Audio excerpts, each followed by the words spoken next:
Hallo Freunde, willkommen auf meinem Kanal und willkommen zu einer neuen Folge von Bombs Welt. Ich bin gerade dabei, euch das Video, was ich heute eigentlich gefilmt habe, schneiden zu wollen und habe jetzt wieder mal gemerkt, kein Ton da. Also muss ich euch die ganze Sache ein bisschen nachvertonen.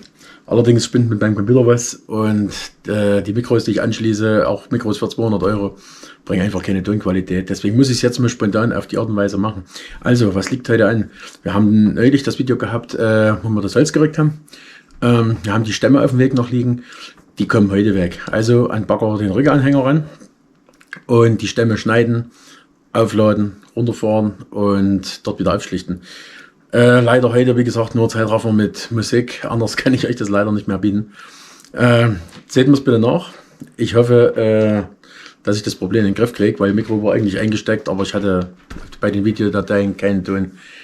Ärgerlich, aber ich kann es jetzt nicht mehr rückgängig machen.